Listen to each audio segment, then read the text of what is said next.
Hello everyone and welcome back to Destiny. It is week 8 of the Challenge of the Elders, and this week's modifiers include Chaff, Super Bonus Kill, and Specialist. I'm not a big fan of this week's modifiers simply because they don't really have any kind of synergy. It makes it feel like they were randomly generated, which they probably are. But anyways, this week's bosses include Seditious Mind, the Taken Vex with the Area of Effect attacks, Kexus the Betrayed, the Taken boss with the Suppression bombs, and finally the Cabal boss Val Aru'un with the Linked Flares.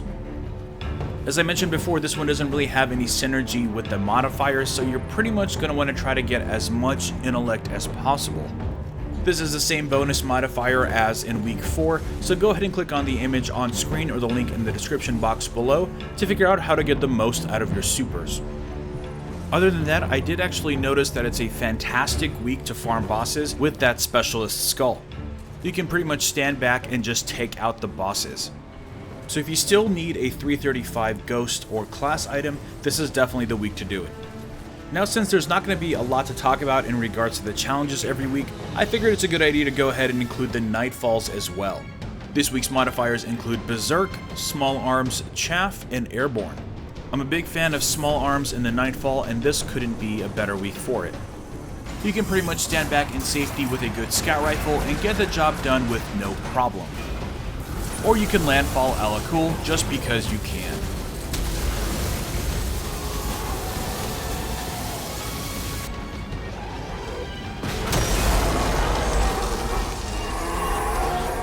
The other cool thing that happened is that I finally reached 335 light.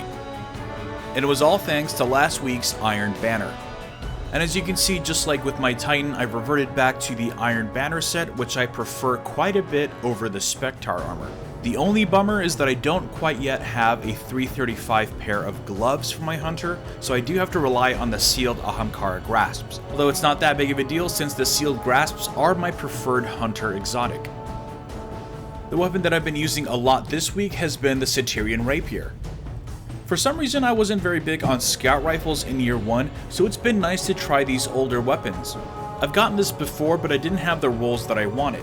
This one has Outlaw, which is one of my favorite perks in the game. I've also had a lot of fun pairing it up with the Chaperone. So getting precision kills with the Satyrian Rapier activates Roadborne, which means that for a short period of time, I get a bonus to handling, range, and precision damage.